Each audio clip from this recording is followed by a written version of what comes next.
Todo el mundo quiso leer el giro de Tres y Atlas como si fuera una simple cometa del sistema solar. Miras cómo late su luz, encajas la curva en una fórmula y listo, periodo de rotación resuelto. Pero cuando empezaron a llegar los datos finos del verano de 2025, algo no cuadró. El brillo no subía y bajaba de forma limpia, sino con una especie de tartamudeo silencioso, como si el núcleo escondiera más de un ritmo al mismo tiempo. A partir de ahí nació el mito: si el periodo es raro, el objeto no puede ser natural. La sospecha estaba servida. En realidad, Tres y Atlas no pide misterios, solo atención. Cruza el sistema solar en una órbita claramente hiperbólica, con una excentricidad mayor que la unidad y una velocidad de varias decenas de kilómetros por segundo respecto al Sol. No está ligado a nuestra estrella, entra, saluda con su coma verdosa y se marcha para siempre al espacio interestelar. Pero mientras tanto gira, y ese giro es lo que muchos han interpretado mal. Porque el periodo de rotación no se mide en titulares, sino en fotones contados una y otra vez por telescopios repartidos por medio planeta. Detrás de cada pequeña variación de luz hay hielo que se sublima, chorros de gas que empujan, sombras que se alargan sobre un núcleo que nunca vemos directamente. Y si no entendemos esto, convertimos la física en mito y el ruido de los datos en una historia de miedo. Para entender por qué el periodo de rotación de Tres y Atlas importa tanto, hay que situarlo en contexto.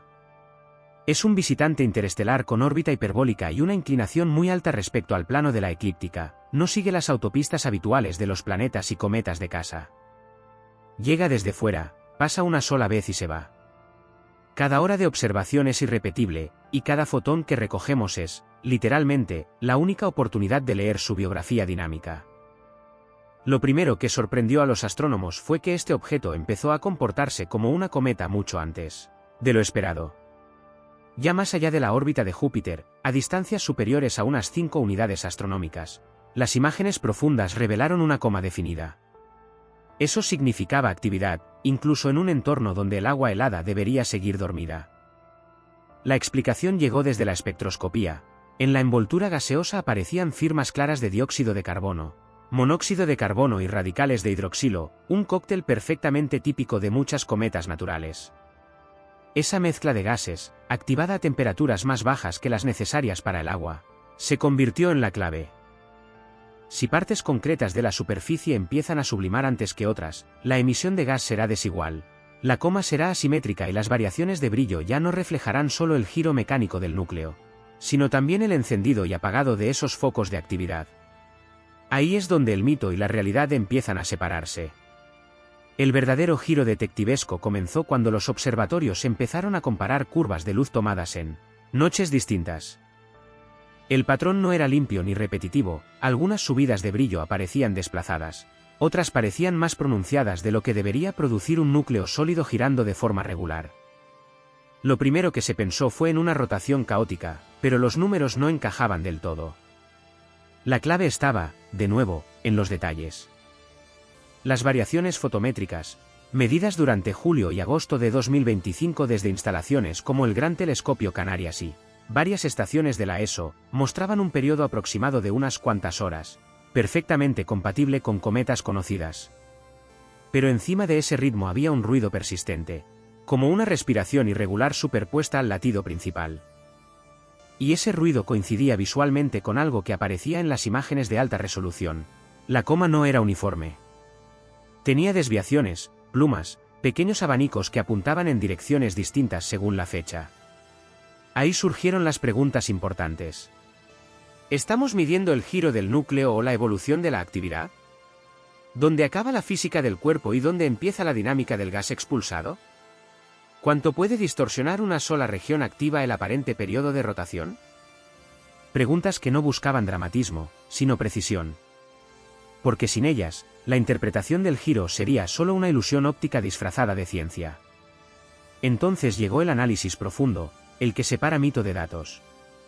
Lo primero que quedó claro fue que la actividad temprana, detectada a más de 5 unidades astronómicas, encendió zonas concretas del núcleo antes que otras. El dióxido y el monóxido de carbono subliman con muy poca energía, creando chorros localizados que empujan el polvo y, a la vez, alteran la luz reflejada.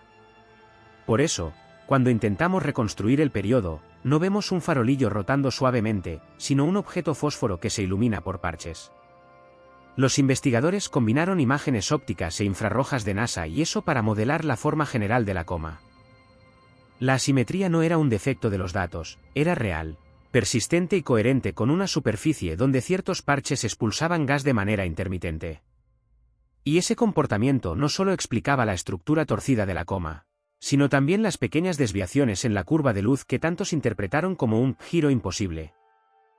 En paralelo, los cálculos orbitales confirmaron el resto del cuadro: excentricidad mayor que 1, velocidad interestelar, inclinación de varias decenas de grados. Nada fuera de lo normal para un cuerpo que llega desde fuera del sistema solar. El contraste era contundente. Lo que algunos describieron como anomalía era exactamente lo que la física predice cuando un núcleo irregular, cubierto de hielos volátiles, empieza a despertar bajo la luz del Sol. A medida que se acumulaban los datos, la pregunta empezó a invertirse. Ya no era por qué rota de manera extraña, sino cómo hemos tardado tanto en entender que el periodo visible no es el periodo real. Porque TRES y Atlas nunca engañó a nadie. Solo emitía luz en un idioma que había que aprender a leer. La revelación llegó cuando los equipos compararon todas las curvas de luz corregidas por actividad. Al descontar el brillo añadido por los chorros de dióxido y monóxido de carbono, emergió un ritmo constante, una especie de pulso enterrado bajo las variaciones de la coma. Ese pulso, regular, estable y repetitivo, mostró que el núcleo sí tenía un periodo coherente de rotación, de unas cuantas horas, exactamente en la línea de muchas cometas naturales. El mito del giro imposible se desmoronó en un instante. La verdad era mucho más simple y mucho más elegante: no había dos periodos, ni rotación caótica, ni ninguna señal artificial. Solo un núcleo irregular, parcialmente tapado por su propia actividad temprana, que añadía ruido al patrón real. Y cuando la luz se filtró correctamente, la conclusión fue directa y rotunda. Y esto lo cambia todo.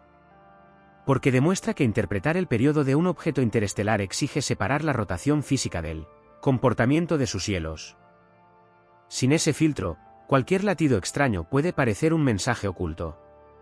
Con él, todo encaja en la física más básica. TRES y Atlas no desafiaba a la ciencia, simplemente pedía que la miraran sin prisa. Pausa. Una pausa corta, limpia, donde el giro de un cuerpo interestelar vuelve a sonar como lo que siempre fue: un movimiento silencioso, no un enigma. Entender el periodo real de TRES y Atlas tiene consecuencias directas.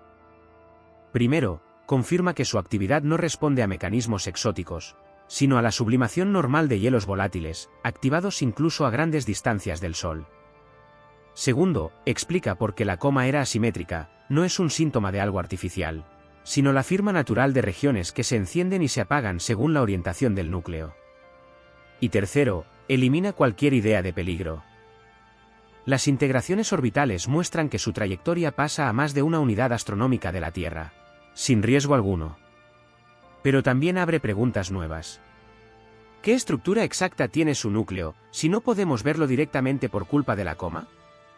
¿Cuánto influye el dióxido de carbono en los empujes que deforman la curva de luz? ¿Qué podemos aprender de su paso único, sabiendo que nunca volverá? Por eso la campaña internacional de observación, decenas de telescopios coordinados desde verano hasta otoño de 2025, no fue exagerada. Era la única oportunidad de seguir cómo cambia el periodo visible a medida que la actividad evoluciona y se debilita tras el perihelio, situado a unas pocas unidades astronómicas del Sol. Cada noche sumaba un fragmento más para reconstruir su historia dinámica. Y aunque el tamaño exacto del núcleo siga siendo una incógnita, probablemente entre unos cientos de metros y unos pocos kilómetros, lo esencial ya está claro: el giro de TRES y Atlas no es un misterio. Es una ventana. Una que se abrió una sola vez, y que ya empieza a cerrarse mientras el objeto abandona nuestro cielo para siempre. En el silencio del espacio interestelar, el giro de TRES y Atlas es apenas un susurro. Un movimiento que no busca espectadores, que no deja huella, que solo existe porque la materia, cuando queda suspendida en el vacío, nunca se queda quieta. Su rotación es lenta en escala humana, rápida en escala cósmica, insignificante para el universo y, sin embargo, suficiente para contarnos de que está hecho un viajero nacido lejos de nuestro Sol. A veces olvidamos que estos objetos cruzan nuestro cielo durante un instante que, para ellos, no significa nada. Nacieron en regiones donde la luz tarda siglos en atravesar el polvo, sobrevivieron choques, heladas y pérdidas, y ahora continúan una trayectoria que no tiene destino, solo dirección. Nosotros, en cambio, los vemos desde un planeta pequeño, intentando leer en su brillo un sentido más grande que nosotros mismos. Pero el cosmos no ofrece certezas narrativas. Ofrece tiempo. Distancias. El eco lento de cuerpos que giran sin saber que los observamos. Entre esas escalas, la humanidad es un parpadeo. Y aún así, cuando un objeto interestelar pasa tan cerca de nuestro sistema, sentimos algo que no es miedo ni fascinación, sino una mezcla de humildad y vértigo, la conciencia de que todo sigue moviéndose incluso cuando no miramos. Porque interpretar su periodo de rotación no es solo una cuestión de datos. Es una invitación a escuchar la cadencia de un fragmento de otro lugar. Como si, por un instante breve, pudiéramos oír cómo respira la materia en la oscuridad entre las estrellas.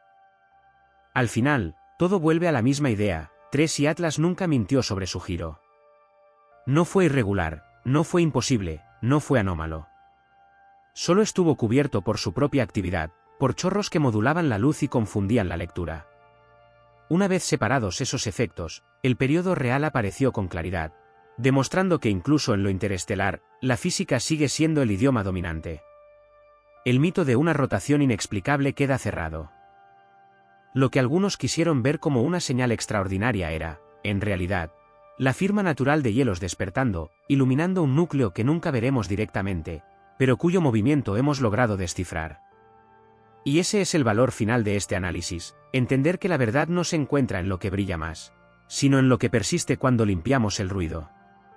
TRES y Atlas se aleja ya por una órbita hiperbólica, perdiéndose en direcciones donde la luz viaja durante siglos.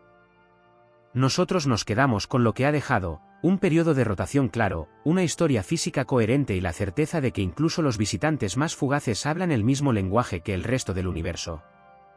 Una frase final, sobria, suficiente. La ciencia escuchó su giro, y fue más sencillo de lo que muchos querían creer.